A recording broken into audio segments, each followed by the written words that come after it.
Coming up today on Ozarks News Journal, a shortage of volunteers may force some seniors to go hungry. And later, as temperatures dip down, the risk of fire goes up. Kara Irwin from the City of Springfield Fire Department is here to talk with us about fire prevention. Ozarks News Journal starts now.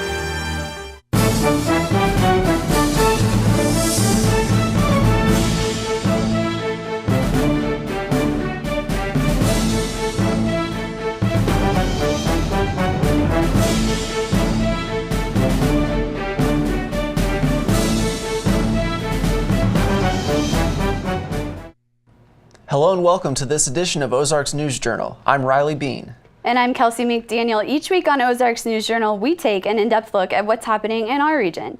First up on today's show, a program in Springfield that helps ensure seniors have hot meals. But that program is a little short-handed. Reporter Esther Kwan has more for us. The Southwest Missouri Office on Aging is an organization that offers a multitude of services for the elderly. One of these services includes delivering meals to elderly citizens in the area who are homebound. Although the demand is growing, many seniors are facing the risk of losing their hot meals due to a shortage of volunteers. There's just so many things that people can do, but we really need volunteers. Meet Peggy Mullins and Darlene York, friends and volunteers at the Southside Senior Center, who have been delivering meals to seniors together for about 2 years. The hot meals that we deliver Monday through Friday is the only hot meal that they get. Although they started off delivering meals just 1 day a week, the drop in volunteers quickly led to them picking up extra shifts to make sure the seniors were getting food. The Southwest Missouri Office on Aging currently serves about 2,400 meals a day. Going out on meal deliveries usually consists of taking coolers filled with trays of hot and frozen foods similar to this one. Sherry Waters, the Director of Nutrition Services at the Southwest Missouri Office on Aging, points out that currently it is seniors serving fellow seniors. For the most part, we see a lot of retirees that are delivering and trying to give back to the area that they live in. One regular client is 78-year-old Alan Marishi, who receives meals every weekday at noon. The food he receives is vital to him and his well-being, but that's not all. It's part of my day, and I look forward to it. And it's a big deal to me. A rewarding experience. Many of the volunteers have bonded with their clients and have no plans to take a break anytime soon. As long as they'll need us, we'll be there. As long as I can drive. And as long as I can walk. we will continue to deliver the meal. And as for Marishi, he had a simple statement to explain what the deliveries mean to him. Oh, it's a God-given present. In Springfield, I'm Esther Kwan, Ozarks News Journal. November marks the start of Missouri's cold weather rule, where residents are protected from their power being cut off in freezing weather. The rule applies to natural gas and electric utilities regulated by the Public Service Commission. Under the rule, shutoffs are prohibited from November through March when the temperature falls below 32 degrees. It also provides more lenient payment terms for reconnection. Governor Jay Nixon wants to meet with the committees studying Medicaid expansion and reform this month. Nixon says the state falls short in delivering the quality, affordable, and accountable care Missourians need and deserve. He has requested that the two committees meet with him on November 26th. The Springfield City Council recently approved redistribution of thousands of dollars under the hotel-motel tax. I went to find out what that means for some local businesses. A unanimous decision among Springfield City Council members will redistribute nearly $250,000 to 4 Springfield businesses. The money comes from the hotel-motel tax, a citywide tax that was adopted in 1998. It was basically a tourism tax. So we were hoping that Discovery Center and many other folks could get part of that tourism tax and then put it back into their own facilities so that we could get more tourism to the Springfield area. The money was originally supposed to go to the Wonders of Wildlife Museum, which is part of Bass Pro Shops. The museum closed its doors for renovation in 2008 and hasn't been open since. The building was partially funded with dollars from taxpayers, and the museum has received a portion of the hotel-motel tax every year. So we're very thankful, though, that Bass Pro chose to give that tax back to the city so that then the city could decide what to do with the money. Part of that money will go back into the general fund, but another part of that money is going to be split between 4 Springfield organizations. One of those is right here at the History Museum on Park Central Square. Here's how the money breaks down. The History Museum will receive $125,000. The Discovery Center will receive just over $22,000. Springfield Little Theater will get $45,000, and Springfield Art Museum will get $27,000. We're funded by individuals like you and I that come through the door and play at the museum, memberships, grants, and private donations. So we get no city funding or government funding. Grants would be the only thing that we get additional money from. A special committee worked for over a year to figure out how the money would be used. The projects had to contribute to the attractiveness of the city to visitors and to improve tourism. In Springfield, I'm Kelsey McDaniel, Ozarks News Journal. Another type of tax, the use tax, was on many county ballots this election day. For Missourians, the use tax would have been applied when a purchase is made out of the state. If an individual purchases more than $2,000 of out-of-state goods in 1 year, they would be subject to the tax. In Greene County, the proposed rate was 1.25%. The tax was shot down with an approximate 1,800 vote gap. The Federal Aviation Administration has announced new standards. April 2006, an unmanned aircraft patrolling the Mexican border loses contact with its ground-based pilots. It goes on an uncommanded joyride, flying 30 miles until it crashes close to an Arizona home. It's that kind of scenario, or even worse, a mid-air collision that the Federal Aviation Administration is trying to avoid as it looks to open airspace to thousands of drones. We must ensure that safety and efficiency of the entire airspace, including all aircraft, all people, and property. In the next 5 years, drone use by businesses and governments is expected to soar. The FAA estimates as many as 7,500 drones could be flying in the U.S. airspace at any given time. Thursday, the agency released a blueprint of steps necessary to make it happen, requiring drones have sensors enabling it to avoid crashing into another aircraft, standardized training for operators, and identifying safe distances drones should keep from other planes. The FAA is working on rules for small drones like this one to even larger ones with a wingspan of a 737 capable of flying up to 60,000 feet. But some commercial pilots fear sharing the skies could mean disaster. I think that most pilots, commercial aviators across the country are deeply troubled with the accident rate of drones at this time. I think the last report that I saw was 9.31 accidents per 100,000 hours flying. That's 3 times the amount of any aircraft category. Renee Marsh, CNN, Washington. A plane crash near Kirksville leaves 2 people dead. Authorities say the flight took off from Denver, and the last radio contact with the plane happened about 5 miles from Kirksville Regional Airport. The wreckage was scattered along a 300-yard path. The bodies of the victims were found in a ditch not far from the cockpit. At this time, their identities have not been released, and there is no word on what caused the accident. Switching gears now, 6 St. Louis children are being tested for diseases like HIV and hepatitis C after they were stuck with a hypodermic needle at school. This is Alana Bowman, whose family says she was one of 6 who were stabbed. Administrators say a student found an insulin-style needle on the school bus and brought it to class, where she stabbed other students during a fight. It happened at Monroe Elementary in South St. Louis. Making sure children are in good hands is high priority for parents. A report from Child Care Aware of America studied the cost of child care, and the cost is high. So high, in parts of the country, it's actually more expensive than tuition at state colleges. The nonprofit group says center-based child care costs rose an average of 3% nationwide. According to the report, in nearly 2/3 of the country, average child care costs were greater than yearly tuition and fees at a 4-year public college. Coming up next on Ozarks News Journal, Kara Irwin from Springfield Fire Department is here in the studio. ONJ reporter Ryan Cochran is going to talk with her about preventing fires this winter. Don't go away, we'll be right back.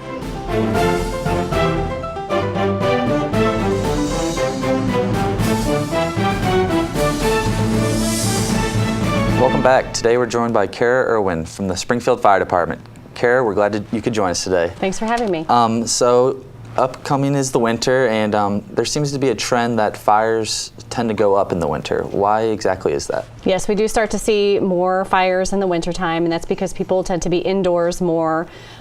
Space heaters are in use, sometimes candles. Of course, you've got holiday decorations which often involve more electricity being used, and all of those things tend to lead to more fires.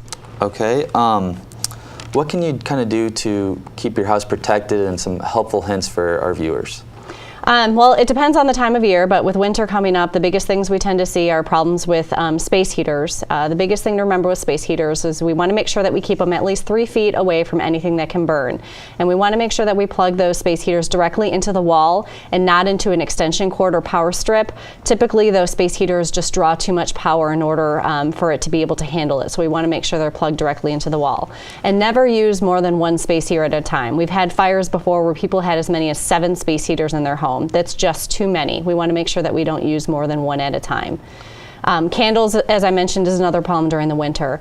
Make sure you keep candles at least 3 feet away from anything that can burn, and blow them out before you leave the room.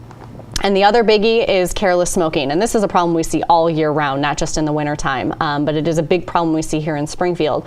And with smoking, just make sure that you're disposing of your cigarettes properly. You're using a nice deep ashtray that you empty out often by wetting down those cigarette butts before you dispose of them. And those are some tips that'll help keep us safe. Okay. Can you tell us a little bit about the Youth Fire Intervention Coalition? Sure, yeah. This is a new program we started earlier in the year. We got together with several other neighboring departments because we started to see a need for a youth fire intervention program. These are children who are either playing with or have been setting fires. And we'll take referrals from anybody from parents, teachers, to law enforcement if necessary. And we put them through an educational program where we teach them about fire safety and the dangers of playing with and setting fires. And then for some children who may need it, there's also access to some free counseling. So it's been a great partnership with, along with the surrounding departments, also with Mercy, who has provided funding for that counseling. And it's been a really great program. We've had more than a dozen kids go through it already here in Springfield. Do you feel like this will hopefully help, I guess, decrease the amount of fires that kids send up? Is it that big of a problem here in Springfield, I guess? It is. Youth fire setting across the nation is a big problem. And so we really, and the other problem is that they start early and they don't just stop. It tends to get worse and worse and worse. And so we feel like if we can get to them early and start teaching them about fire safety and how to be responsible around fire, that we're going to prevent fires not only in the short term, but in the long term as well. Another topic, smoke alarms. A lot of people kind of, I guess, are incoherent to them, don't use them very often. Kind of tell us what the Springfield Fire Department can offer and why this is kind of, I guess. Yeah, more than half of Springfield homes don't have any working smoke alarm, and this is incredibly alarming to us because smoke alarms more than double your chances of surviving a fire. So we need to make sure that every single home has at least 1 smoke alarm, and in many cases they really need to have more than 1. The problem that we tend to see is people either remove the smoke alarm altogether or they take out the battery. What we recommend is that people test those smoke alarms at least once a month. They change the batteries at least once a year, and they change the alarms at least once every 10 years. We can go even further than that to talk about how I mentioned that really most homes need more than 1, but if we can just get every home in Springfield with at least 1, it's a step in the right direction. Okay. And I saw that the Springfield Fire Department also offers home safety surveys. You can come check out the house and everything. Do people here in Springfield take advantage of that, or do they kind of just Well, we wish they took advantage of it more often because it is a service that we provide along with our free smoke alarm program, which is that we'll go out to the home and we'll install the alarm, we'll test the alarm, we'll change the batteries, all completely free of charge. We also offer a free home safety survey, which we'll have a fire crew go into the home and just basically talk to the homeowners about different fire safety hazards, things that you might not think about, combustibles too close to water heaters, perhaps just a lot of times we have just too much stuff blocking exits, things like that you might not necessarily think of. We can point out and talk about why they could be dangerous. And it is a really great service that we provide, and we wish more people took advantage of it. But unfortunately, I think sometimes people are embarrassed and they don't want the fire department in their home, but we're not there to judge. We're just there to help keep everybody safe. With the holidays approaching, there's a lot of stove fires and even, I guess, kind of grease fires you hear about, and people deep frying turkeys in their garage. How can people kind of, what are some safety to that, and how can they go about that, being careful and how to put it out exactly? Yeah, cooking fires is a big concern for ours. So we need to make sure that we are cooking responsibly and know what to do if there is a fire. A lot of times people think flour, baking soda, baking powder, all kinds of different ideas for how to put out a stovetop fire. But really the best thing you can do is just take a tight fitting lid, slide it right over the top, turn off the heat, get out of the house and call the fire department. If you've got a fire inside an oven or a microwave, just go ahead and turn off the heat or pull the electricity. And then also don't open the door because you're feeding it oxygen, and that's going to make the fire get bigger. So make sure that you cut off electricity or turn off the heat and then get out of the house and call 911. That's the best way we can fight cooking fires. Do Christmas lights do you feel like people should be careful with those, either in their house with their natural trees and outside their house? How do you feel about that? Christmas lights, the biggest tip we have for that is just make sure that you're using indoor lights indoors and outdoor lights outdoors. Make sure you're following the manufacturer's instructions. Don't start plugging extension cords into extension cords and Christmas lights. Overloaded extension cords is a big problem, so you want to make sure that you're following all of those manufacturer's instructions. And that's gonna help as well. Christmas trees is a concern as well. If you have an artificial tree, make sure that you purchase one that is UL or some other testing facility approved. And if you use a real tree, make sure you keep it nice and watered and don't let it get too dry, because that can lead to fires as well. Thank you, Kara. That's all the time we have today, sadly. I appreciate you being on the show today with us. Thanks for having me. Coming up next, it's our hot seat. Today's topic is recycling. We'll be right back.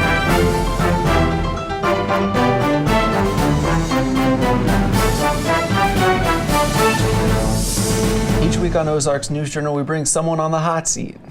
Our hot seat guest shares an opinion on the topic of their choice. Today we have Shannon Bowers. Shannon, let's hear it. Thanks, guys.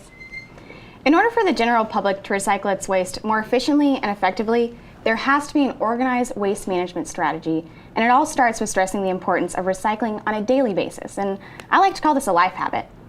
A single American produces at least 4.5 pounds of trash every single day, and on the flip side of that in the US, we only recycle about 1.5 pounds of that. So if you do the math with me, that's about 33% of our waste. Europe, on the other hand, they're recycling at a rate of about 48%, and Australia at a staggering 52%. These numbers reflect daily recycling habits and the infrastructure set up to support it. A lot of people don't know where they can recycle here. Springfield itself does have a fairly robust recycling program with 4 recycling centers. 2 are for typical recycling needs such as mixed paper, aluminum, glass, and plastic. One of those centers is designed specifically for household chemicals, and another specifically just for yard waste. Recently here at Missouri State, they installed recycling bins all over campus, and it was a long time in the making. Some of those receptacles are labeled, but unfortunately, most of the convenient recycling bins, they've been turned into confusing and unused cans.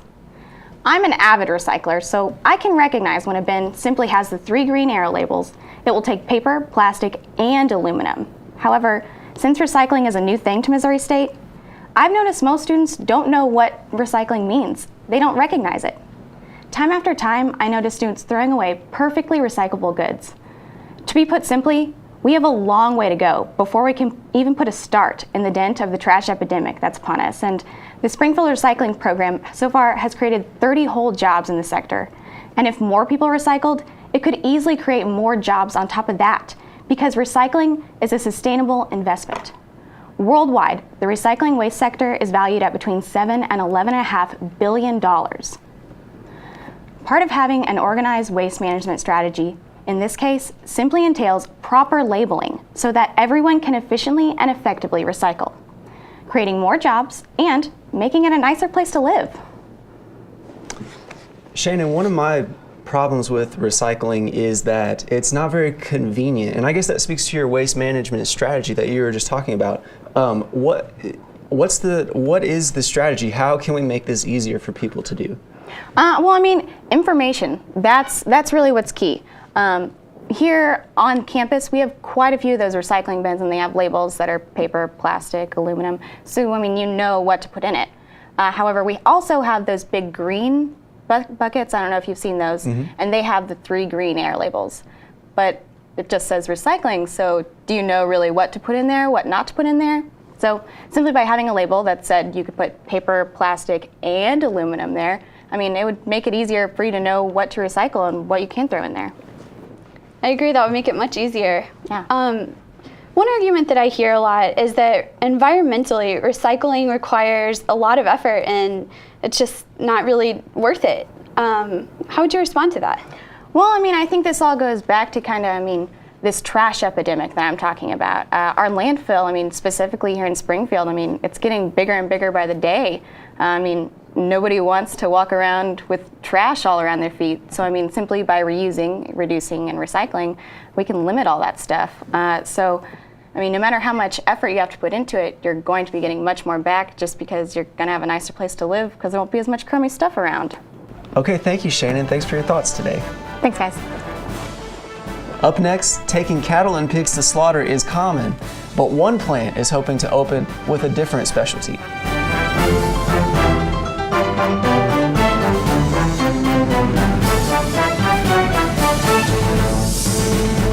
A Missouri meat processing plant is one court ruling closer to getting approval to slaughter horses. A judge dismissed the lawsuit filed by animal rights groups that sought to prevent the company Rains Natural Meats from starting their operation. Another plant with the same intention in New Mexico was included in the suit. The final step for Rains Meats is now to get approval from the Missouri Department of Natural Resources for its lagoon to be used as a runoff. The firearm portion of Missouri's hunting season kicks off November 16th. The Missouri Department of Conservation reminds hunters that safety is the most important thing to keep in mind. Hunters should always be sure of their target and beyond before shooting.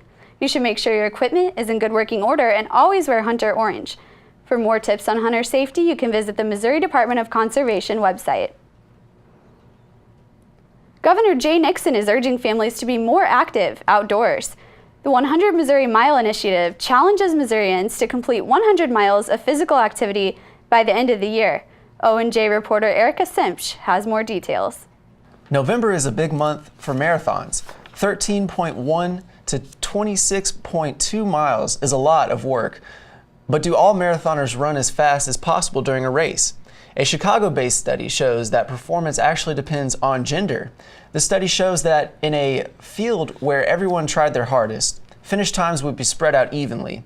That was the case with female marathoners they studied. Male finishers, however, tended to bunch around whole number times such as 4 hours. This suggests that their primary focus is goal-based. They try to finish under a particular time rather than running their all-out best. The state of Missouri has been named the best trail state this year by the American Trails Organization. And to get families outside, Governor Nixon and the First Lady have a challenge for Missourians.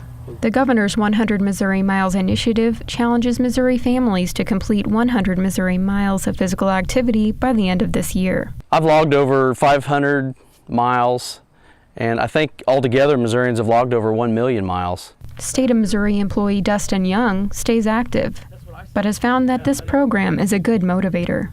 To me, it's a challenge because you see coworkers, friends and family that are also on there, so it's kind of a competition. And it just encourages people to get outside and get motivated and get active. Going outside to see the natural beauty Missouri has to offer is not the only motivation behind the challenge. I joined in June, and during the process I've lost 15 pounds. And my wife joined a couple months after, and she's lost a total of 30 pounds doing 100 Missouri miles. There are many options when it comes to choosing the perfect trail. Walking, running, biking, paddling, and even rolling trails for ATVs make up nearly 1,000 of the miles dedicated to trails in state parks across Missouri. You don't even have to be in a Missouri state park for your miles to count. Any miles completed can be logged in, even if it's just around the block in your neighborhood. State parks in Missouri aren't the only places where trails are available. The bike trails, like those at Sac River in Greene County, bring outdoor enthusiasts from all around. Avid cyclist Brian DeClue hasn't yet signed up for the 100 Missouri Mile Challenge, but he does take advantage of the trails Missouri has to offer. It's a good opportunity to get people off the couch and out into the outdoors. Maybe sweat a little bit, it's a good thing. The more than 12,000 Missourians who have signed up for the challenge have already surpassed the governor's goal of logging over 1 million miles by the end of the year, and that number keeps growing. It's still an awesome opportunity. You've got paved trails, rocky trails, hiking, camping, kayaking, you name it. I think it's a great opportunity. I've been to all those states, and I would honestly say I love Missouri. It's a great place. With the wide variety of trails offered across the state, the challenge is easy to get involved in. It's not too late to sign up. You can visit online at 100MissouriMiles.com to start the challenge for yourself and see what Missouri Trails have to offer. In Springfield, I'm Erica Semch, Ozarks News Journal. Women have been making strides in the workplace compared to 50 years ago, but when it comes to cooking and cleaning, it appears those old gender roles are still technically at play. The Organization for Economic Cooperation and Development recently conducted a study. Results show that in the U.S., women and men spend about the same number of hours working, but break it down and you see that men spend most of that time at work, while women spend more of their working time cooking and cleaning. The good news, many families are finding ways to make it more balanced, like getting a house cleaner or eating out. If you're heading out to eat in Springfield, you've got a new one-stop shop for the whole family. A new dining experience has rolled into town at the Springfield Mobile Food Park. Food trucks now have their own space on North Glenstone. Usually restaurants have a lot higher overhead cost, so they're not as able to deliver a product that's really high quality for a lower price. If you come to a food truck, your chances are better of getting a really high quality product with a good quantity for a lower price. As of now, there are 8 trucks at the park. The food trucks are subject to the same requirements as restaurants. You have to get a health inspection, you need a business license, merchant license, and a fire safety inspection.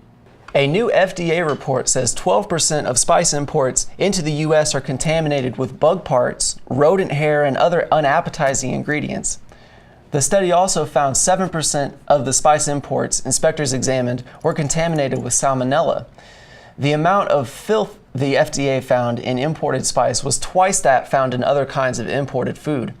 On a positive note, the study also found only a tiny fraction of the American public has gotten sick from these spices. It says only a tiny fraction has gotten sick, but it makes me wonder if those cases go unreported, because when you get food sick, you don't really think about the spices that might be in the food. Yeah, you're probably right. And whenever you eat out, out of business, you don't know what spices they're putting in, so I don't even think that would cross your mind. Oh, that's not fun to think about. No, it's not. Well, that's all the time we have for this edition of Ozarks News Journal. Be sure to join us right back here next week for more of the stories that matter most to our region. And don't forget to check out our website, myozarksnewsjournal.com. Thanks for joining us today, and have a great day, Missouri.